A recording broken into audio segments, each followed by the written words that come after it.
Hey everybody, welcome to the Entrepreneur Podcast. Today's guest is a lifelong friend of mine who also owns their own personal side business while juggling a full-time job.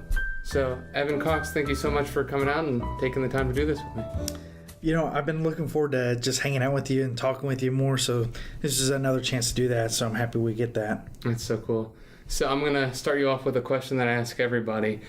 So why did you choose the entrepreneur path? What what was one of the sparking interests? So I know for me that I've always wanted to create my own type of lifestyle.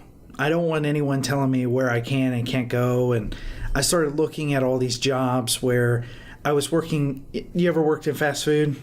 I have not. Okay, so fast food's an interesting experience, and not only because you meet a lot of people, but because in my experience, my supervisors, they kind of decided that was their career. So some of them were older people, they were stuck in their job, and what happens is there is no rising higher than them because they've been in that career for 20 years. They're great at what they do, and they're not going to be moving you up, and there's not a lot of area for that.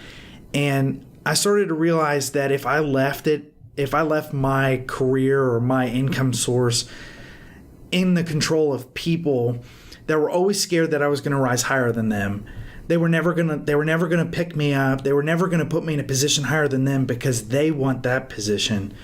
I realized that being an entrepreneur is the only way to ultimately be in control the whole time. Awesome. So when did you get that click that that's what you wanted to do? Was that high school? Yeah. So in college, we were taking a course and it was all about working alongside businesses.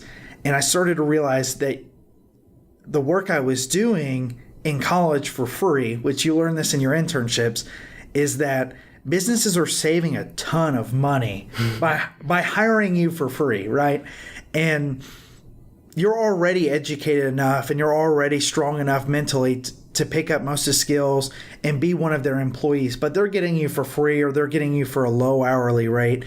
And I realized very quickly, and I hate to say money was what was driving it, but I realized the work I was doing for free, I could have been making a couple $1,000s off of.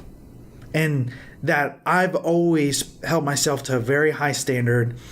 And I realized the people I worked with, they appreciated that, and that there were businesses that weren't treating them as good as I was all by myself. And when my brother and I started to build a website for this coffee guy, it was I think it's called The Keys to the Shop. I can't remember anymore. That was an interesting experience. But my brother and I decided, I don't know how to say this, but you learn from each person you work with. And when we went through that experience together, we realized, well, if we went through that together, we could easily do anything else together. So we started talking about the idea of having our own business, right?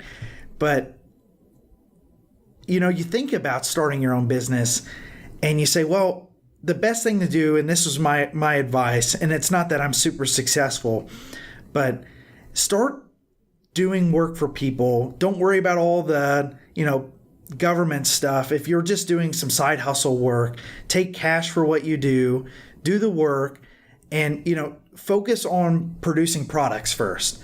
And as soon as you start to get on a roll there and you realize it's something you like to do, it's something you'll continue, then you need to go and do the whole company thing, the LLC stuff, all that stuff. And to be honest, I probably spent 4 hours doing all that paperwork in separate periods of time, and it's scary.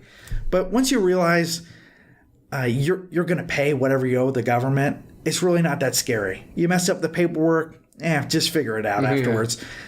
Unless you're making millions of dollars, I think a lot of times you can pull out of the bank what you need to fix any easy typo you did on some paperwork. So ever since we started our business officially as an LLC, it's crazy because people want to hand us work. We're getting work from companies that they just can't afford to keep up with all the clients they have. So we get free referral work, and they love that we're actually an official business now. So we have means of invoicing and charging and all that stuff. So I took you on a long string there, but what ended up clicking was that I wanted to have control over how much money I made, how much I charge for my hourly rate, I give myself a raise on every client if I want.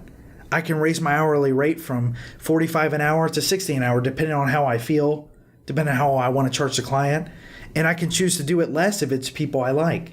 So not that you want to fix the rates always to be in the benefit of yourself, but you look at your client and you determine what can they bear for what you're offering them, and you can work that out. But in each case, it's so much better to have that control.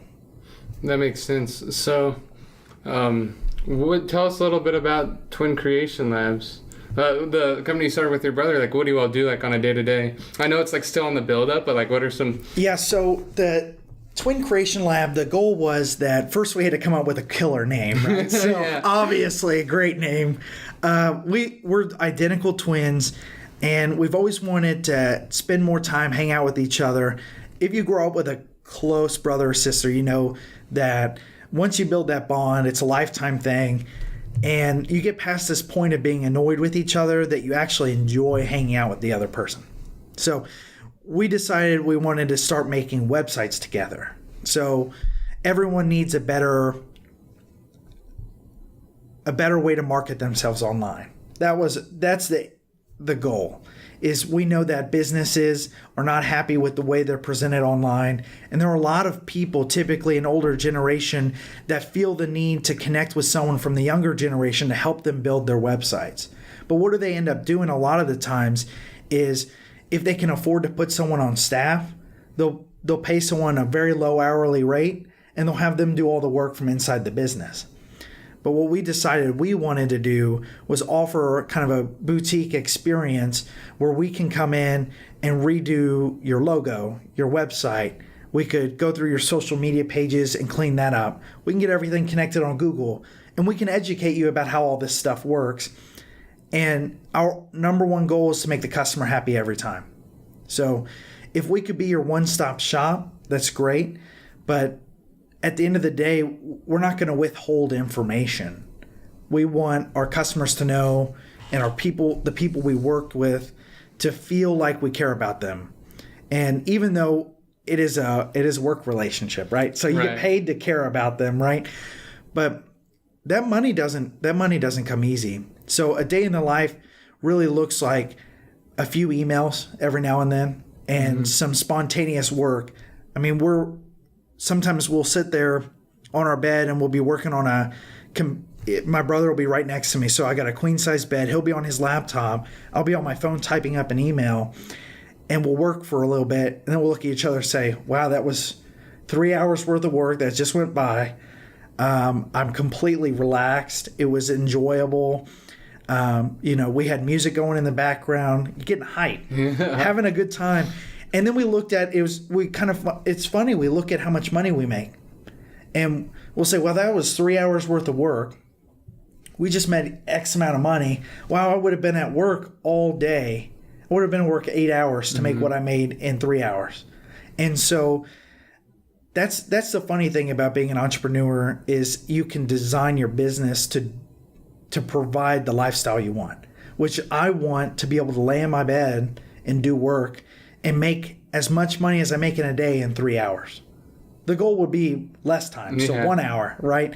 But the better you get, the more you can charge, and there's some scaling that has to happen. But a day in the life, we've decided to split our projects. So everyone I talk with is my client, and everyone my brother talks with is his client. So when it comes to client relationships, we don't have a company phone number. You just call my cell. And if you're working with my brother, you call his cell and you have his phone number. Yeah, so it's very personal. Yeah, and our phone number is only one number off from each other, so it's kind of So the twins got one number off. Yeah, that's right. Same on socials, but I won't tell you that one. Oh yeah. Yeah, but that's how it operates. The day in the life is really just setting the right expectations with our clients for when we'll finish their website, and then doing it when we want. Definitely, we got to finish it by the need of the client. But if I don't feel today, I'm tired. I'm going to go home. I'm going to cook some food. I might go to the pool. I do not plan on working on any website stuff. But tomorrow I could do 4 or 5 hours worth of website stuff when I'm energized, and I won't have to work for another week. Now, how do you juggle that with a full-time job? Because I know you wake up, you probably go to work, and do you do that late at night? Is that like a nighttime hustle? Yeah, it's hard to say because I kind of work when I feel like it. So full-time job, obviously I wake up and I go to work, and I'll say that my job is very lax compared to some other people's jobs. So I don't fight a ton of traffic to get to work. My boss is really great, super flexible, and I feel comfortable in my job. So I know a lot of entrepreneurs, they're having to really hustle at work, and then they have to get off of work and go hustle in their side hustle. Mm-hmm. I don't know if I could ever do that. Yeah. I really do not know. My twin brother Ian, he definitely could. He's got a work all the time mentality. I'm really seeing this entrepreneur venture as a way to free myself from a confined workspace. Mm-hmm. So my goal has always been to have a family, focus on that stuff, and I'm not there yet, but that's the future for me. So if I could have more time with my family and think less about work, I want to enjoy the things that I'm doing, and work is what you get paid to work. So some people enjoy it. I see it as a transaction. So yeah, it's all working to your final goal. You seem like you have. Yeah, it can be exhausting to think that way. Yeah, it is, because that makes it sound like you don't actually have that much time until like you get to that point. Yeah, you're compressing it all. That's exact. Yeah, you compress it. So my brother will work overtime. So Ian will work through the progress, and I find myself better to work on compressing time. Mm-hmm. So that was a great way to describe it, Zach. I compress the time to the point that I decide how much progress I need to get done, and I don't do it at the last minute, but I do it as soon as the time feels right. So we don't have too much work that we can't do that style right now, but when it's game time, it's game time. It's game time. I mean, we will sit there, and I would work until 2 or 3 in the morning if I have to. The biggest things that happen, sometimes you get calls, and you have to learn that while you're at your full-time job, you can't be doing your side hustle. That makes sense. Yeah, ethically that doesn't work out very well, but I can tell you can lose your job pretty quick.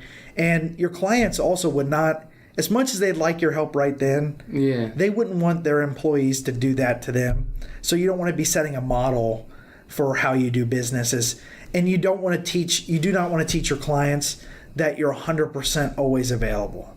Mm-hmm. So at least for a smaller business. Now, if you're a customer service business, you should be 100% always available. You call and they're like, oh, we're not available. That's right. But life goes on, and your clients will not always be available. And so you will not always be available. But what's important is when you come back to the conversation with them, which should be within a reasonable time, is that you have the answers they're looking for. So most of the time, if you answer the phone right away, what they want you to do is little tweaks. And sometimes it's dialogue that ultimately it always costs the customer more. Because I have to get on the phone, I have to get on the website, I have to be in a workspace. So there I am, I'm confined to a workspace, and now I'm on the clock. So, and the little dialogue we're having to tweak and touch things oftentimes is not beneficial to the grand scheme of the project. So yeah, that makes sense. It's not cost beneficial to the client, and so you want to teach them how to save money. It's really what it comes down to. Because when it comes time to do business, if I have them on the phone with me, it'd probably take me 30 minutes to do what I could do alone in 5 minutes. So you have to. And a lot of the clients I work with are not technology focused.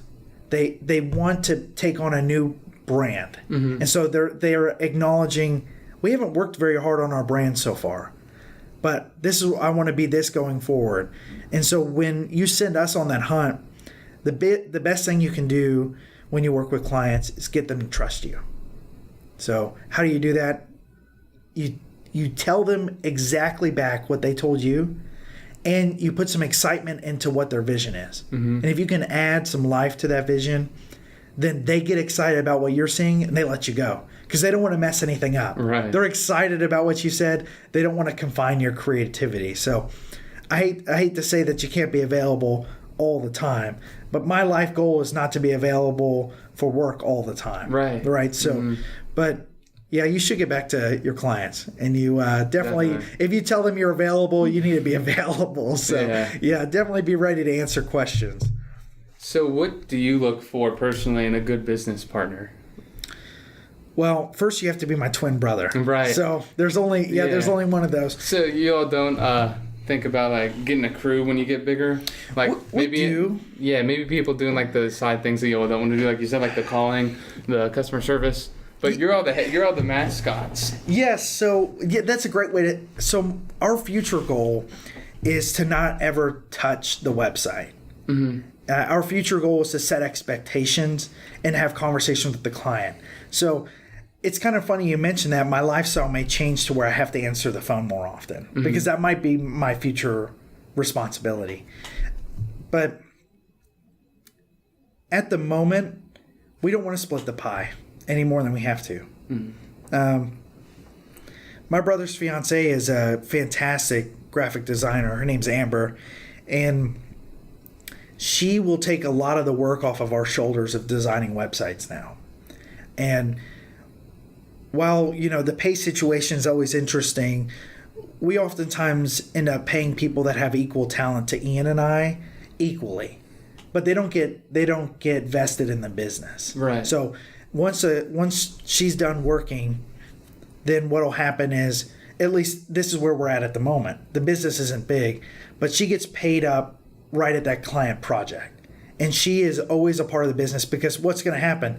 She gets married to Ian, and then they share everything, right? Yeah. So they equally share in the business, right? Right. But if you start splitting up business partners, what'll happen? And I think people do this a lot with their friends. I always think 3 is a bad number because it is very normal to have people team up against each other. It's not normal to have someone in the middle that's always neutral. So you pick 3 people and you end up fighting all the time about stuff that's not making you money. And exactly. So you sit there and you argue, and you've got one person that oftentimes isn't adding value, and you get caught up in this confusion. So if we had, let's say we just kept on adding on to the business partners, then we would have people that would be stuck in the business, and they would, as soon as they're done, they don't have a passion for it anymore. They want to take their money out. Not money they've invested, the money that's supposed to be sitting in the business. So what we're looking at right now is constantly adding to our pool of talent. When you were at Bellarmine, did you meet a lot of people with talent? They could somewhat. That could. You mean that were born with it? Yeah, born with it. Or did you start to notice people that had skills that were already job worthy? Oh yeah. Okay. They could already go to work for people, right? Yeah. So what we realized too is that those people would be willing to get paid right away to do 3 or 4 hours worth of work that they're already amazing at. They haven't had 40 years experience, but I've watched what they make, and they can make the same stuff. So they will take less money than the veteran, but they will work just as hard. Yeah. And they're just like us. They're scrapping. They want to make a little bit of money, and we make it super easy for them. We tell them what they need to make. We explain it very clearly. We provide them everything they need. That's awesome. So that's a good point. The college talent, all they want more work. They want more money. They want more freedom. That's what college people want now that I've met.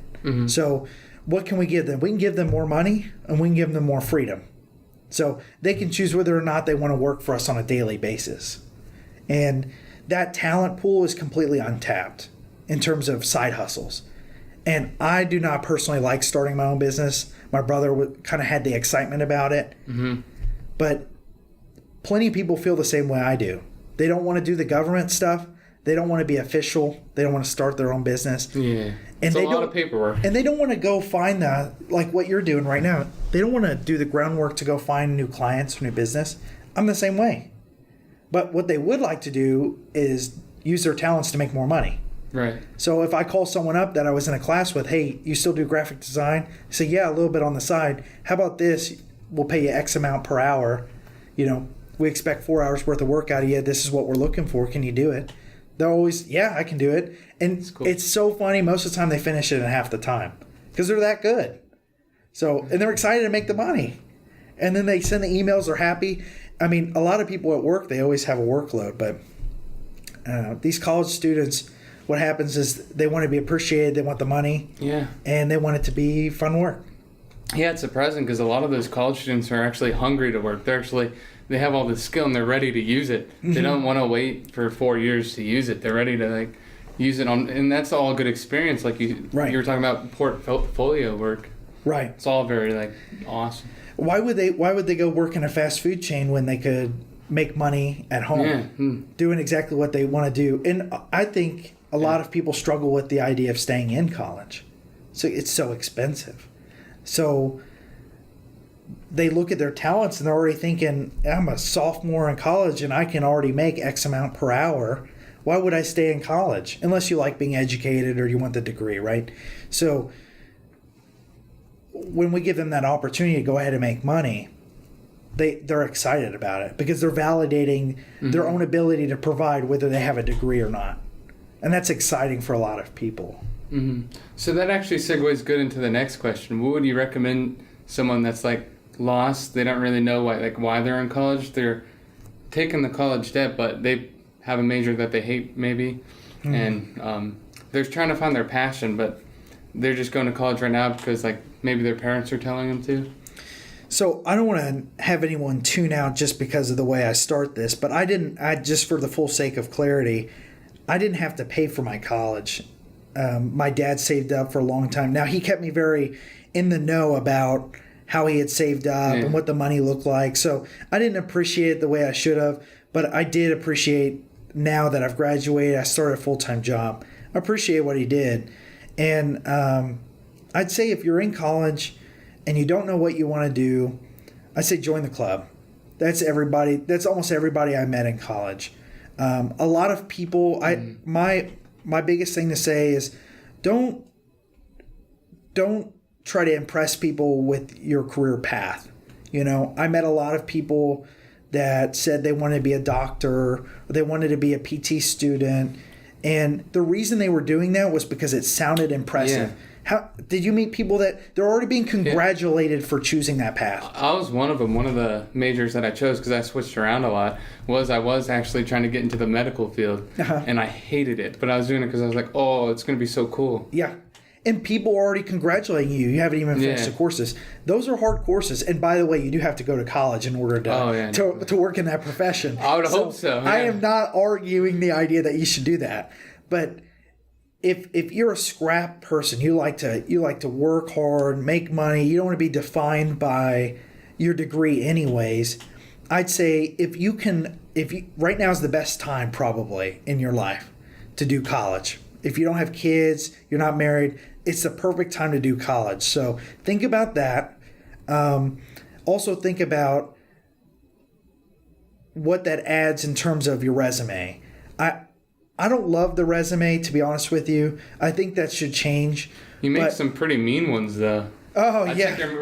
You work really hard on those. Those are good. I don't like them. I think that's why I don't like them is because I work so hard on them and they don't go anywhere.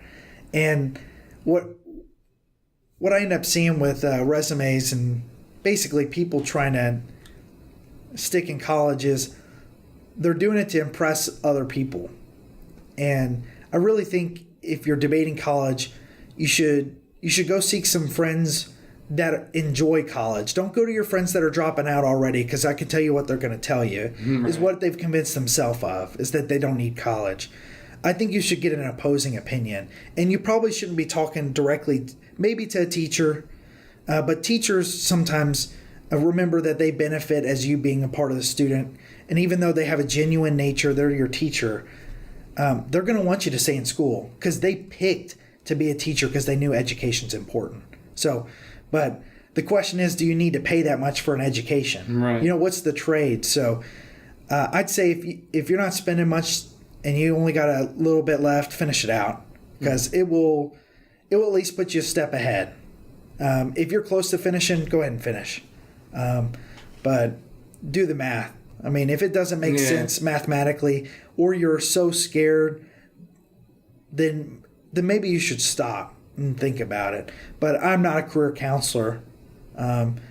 Networking, I would say, is the number one way to a job, not your education. So if you network and you're a good person, the people you meet are going to end up helping you succeed in life. So college, I totally agree. I think that's awesome. College is a good way to validate your ability to stick it out. Yeah. But everybody I can think of now has a bachelor's degree. So, did your parents go to college? I think 2-year degree. 2-year degree. So I've met people that, the further out from the city you go, you end up meeting people that high school was an option, right? So they just worked on, they worked, a trade. They worked a trade. They didn't even have to get certified. They just worked with their parents or their family. And so high school was almost optional. If you graduated high school, great. College was completely optional. The deeper in the city you are, the less it seems like an option. But what's happened now is, so we're all getting bachelor's degree because our parents saw what education was doing for people. But now everybody that I think I've met has a bachelor's degree. Mm-hmm. So how do you stand out from the people who have bachelor's degree? Well, schools would tell you get a master's degree. So of course they would. And that's what I would say if I owned a school. The ethics are right. Getting more educated is never going to let you down. But you really got to, like what you're doing, Zach, right now is incredible, because if you just keep doing what you're doing, you'll be one of the most successful people that the people you're interviewing have ever met. So it's very interesting. So it is good to get both sides of it, though. Yeah. I don't really like the people that are just like, college sucks, or the people that are like, you only should go to college, nothing else. Yeah. I think it's good to look at both, because it all depends on you, what you want to do. That's right. Like whatever looks best for you, like you were saying, the numbers. Some people think those numbers are easy to hit or whatever, but it really depends on you. Yep, college is a multiplier, though. So if you have the degree and you can get it, then get it. Yeah. Yeah, don't pass that up. Definitely. So I'm going to take it on a little turn here. Walk us through, you did a little bit, but walk us through a day in the life of Evan Cox and what that kind of looks like morning routines. Okay, yeah, this is fun. Yeah, this is going to be a good one. I thought this would be a good one. Okay. I'm a terrible morning person, but I envy people like you, Zach. You wake up. It sucks, yeah. You wake up in the morning, don't you? Yeah, I now got it to 4:30 a.m. I haven't done it for the past few days. I slept in. I've been bad. Slept until what? 9, I think. Oh, 9 o'clock? Yeah. Okay, so, wow. Okay, you were a normal human being for a little bit. Yeah. But for a good week or two this summer, I was doing 4:30 a.m.s, going to the gym. Yeah. Once you sleep in once, it all just like... It's a mess, isn't it? Yeah. Because then you can stay up later. Yeah. Yeah, you sleep in. So my morning routine, at least when I can get it to cooperate with me, this is how it normally looks. I've gotten myself now where my alarm goes off at 7 o'clock every day except for Sunday, no matter what. So my body, any sleep I get past 7 o'clock is not great sleep because I've already woken up. So I've basically made myself to where I'm tired when it gets to 10:30. So I will say, if you can't control your night, what time you go to bed, just control when you wake up. It will make you go to bed. So I have an old-fashioned alarm clock that has like a hammer and bells between. Oh, really? I bought it at Walmart. It's one of the better purchases I've made. Why is that? Because it's loud. Oh, the regular I don't phone? sleep through, but I need to be scared awake. Because if I wake up and it's calm, I realize, wow, this is so peaceful. I could just sleep. Right. Yeah, it's so comfy. My pillow that's cold enough, I kind of turn on the side. That just becomes background I'm getting noise. tired of thinking about it. Yeah. So that bell goes off, and typically what happens is I will sometimes even wake up before the bell goes off, and I will get up. And if I'm being good that day, then what I'm going to do is I'm going to close my bathroom door behind me, and I'm locked in now. I'm awake. Yeah. I have to be awake. So the only next place I can go is to the shower. Or through my brother's room, which is kind of funny. So I don't do that. Yeah. So I'll take a shower, and then I'll kind of get ready for the day. If I'm not doing that, then I wake up at 7, and sometimes what will happen is I'll end up grabbing my phone, I'll lay in bed for about 15, 20 minutes, debate why I'm really getting up at 7 o'clock. which is the only way to get up at that time is to have a reason to. Right. So I agree with that. yeah, you have to have a reason. So I'll go run, and then I'll get back from my run, which is, when I say run, I mean I'm walking, and then I run a little bit, and then I walk. Hey, so that's there's kind of nothing wrong with that. Hey, I'm not ashamed of it. I can tell you. Yeah, definitely. I just want the people in the neighborhood to start to recognize me. Yeah, it's the running, walking guy. It's the running, walking guy. Yeah, I wear tank tops. I mean, I won't say I look great, Oh, but you're going all the way. I'm there. Well, That's awesome. fake it till you make it. I guess. Well, you can't fake running. You're either running or you're not. So, Oh, that's really cool. I don't really look good doing it, but I'm making it happen. So I feel better. You're doing really well because I remember you were talking about like your fitness goals and you're going to the beach or something. Yeah, you've been sticking with that because we've been talking about that since before school, like before summer, right? Yeah, I have to fix the eating thing though, but That's always hard, even for me. I'm happy. I'm happy with the food I eat, so I don't know if Yeah, I'll ever definitely. fix it. I'm just trying to keep it Yeah. at bay. So, what's your night routines then, or when do you usually like? You said you mentioned Yeah. working on the business and stuff. Mm-hmm. Do you do that and then like just flop, go to bed? I don't work on anything after 5 o'clock if I can help it. So I will get in my car and I'll listen to Audible, some sort of self-improvement book or cleaning book, something to learn about. And I'll get home and I'll change clothes, because I will tell you, wearing your work shoes for too long, it keeps your mind in some sort of ickiness. It's weird. I know exactly what you're talking about. The shoes do it for me. So once I get mobile again, what I want to do next is I want to eat food, and then I want to rest. Because when I work, I try my best to perform. So when I'm at work, I'm trying to produce as much results, and I'm learning, and so my brain is always tired. So if I need to work on stuff for the business, then I've wrapped my head around that in the morning, so I don't let myself be convinced that I'm tired, if that makes sense. Yeah. So the night routine is about 10 or 10:30. I'm definitely home, and by 11 o'clock, I'm in my bed or in my bedroom deciding whether I'm going to lay down.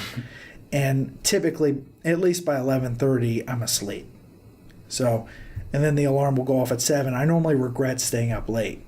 So, try to lay down at 10 o'clock, 10:30 if I can. Yeah, waking up or staying up late's one of those things that when you see the 12, the next time you check it's the 2 a.m. and then the 4 a.m. and you're just like, God, what did I Can't do? do it. What am I doing to myself? Yeah, it's crazy. Yeah, the nighttime hours are not as productive for me, unless I'm working on websites. Yeah, you said it was on and off. Depends on how. Like sometimes you really don't feel like it. Yeah, regardless if I feel like it, if the client needs the work done, I'm doing the work. And I'm going to be happy about doing it because I'm happy to work for them. But most of the time we're not in that position. I like to be ahead of schedule. So nighttime's routines are all about relaxing to me. I try not to go home unless it's time to be home. Yeah, because that's when you know it's relaxing time. Home's. That's right. That's good. I'll go to Starbucks and kind of knock out an hour's worth of typing or something like that. Yeah, that's a good place to get work done, Starbucks. The third place. That's Oh, what really? they call. Oh, that's really? what the marketing. Because you've got your home, you've got your work, you've got your third place. Your third place. Some people it's the gym, some people it's their church. Not meaning it means the place you go when you're not at home or at work. So it's the other place I guess you're at. So Starbucks, they create this similar environment everywhere. So I know when I go to Starbucks, I'm going to get roughly the same drink in roughly the same time with fast Google internet and some sort of chair that convinces me not to sit there longer than an hour. Mm-hmm. So that's what happens every time I go to Starbucks. Yeah, that's actually really cool. You're good at dissecting businesses like that, like the whole business plan of. You hear I listen to a lot of books and I get interested in that stuff, so I try to retain that information. Mm-hmm. Other stuff that's really cool. I can't retain. So, what is your version of success, and what are some of your like dreams and goals that you have for the future? Yeah, no, that's a bigger question, but yeah, I'd say for me, I care about taking the ultimate responsibility of providing. So I don't have that situation right now in my life, but I imagine sometime in the not too distant future, I'll be married, and I'll also sometimes in the future from there I'll have kids. And I'll always feel at the end of the day, if they don't have a good life, it was my responsibility. I believe that, my girlfriend, she's going to be capable of making more than I do or being more successful than me. But if things aren't panning out, I'm going to consider that my personal responsibility to fix that. So success looks like for me when everyone in my life is having a good time. Mm-hmm. They're enjoying what they have to do in order to have a good life. So some people don't have the option of having more time with their family. So I want in the future, and I may end up being the person that gets to stay at home, so I might enjoy that. Mm-hmm. But I'd like in the future if my mom stays at home and she's a homemaker, I would like if my future wife had the option, not the obligation, but the option to stay at home because she wants kids and I want kids. Mm-hmm. So, but that's not necessary. So, but I'd like the option. So success to me would look like I alone could provide enough money to support my family and also spend time with them so they know who I am. That's success. Very awesome. Yeah. Yeah. Yeah, it's cool to see people's philosophy on that because if you don't have somewhat of a vision of what you want, you never reach toward anything. And obviously it might change in 10 years. You might be like, this is what I want. But sure it will. Yeah, once you start to, I think the older you get, the more you accept the realities of whatever your situation is, right? So you start to realize maybe you can't climb as high as you thought you could. I know it sounds sad to think, but some people you start to realize, I'm not going to give up more time. I want to work as hard as I am now and then go home. And you start to realize unless you put in more time, you're not going to make more money. Yeah. And so you either decide to put in more time or you decide not to. And you have to, if you're rational, you have to adjust to the climate. Right. Yeah. That's really cool. Well, I know you're a busy guy, so I'm going to end with this question that I end with everybody, which is what is the craziest business idea that you can think of? Maybe one that you thought of as a kid that you did that you thought would work, or maybe one that you have now that is just over the top. I felt like I don't know why every business idea I had as a kid was about the toilet somehow. Really? It had something to do with a game for teaching kids how to use the restroom. But it wasn't, that sounds really weird, but not teaching them necessarily how, potty training kids. Yeah. So, they've learned how to entertain kids. So I thought but what I started to realize as a kid was any game that I designed, some sort of aiming game or some sort of, target game, that by the time they understood what that meant, they would be potty trained. Yeah. They better be potty trained by then. I would hope so. Every one of those, I couldn't think of anything. Plus, kids are pretty smart. Yeah. You realize I've never had a pet, but dogs get to a certain level of intelligence. You're like, okay, that's a smart dog, but you're not smarter than an 8-month-old kid.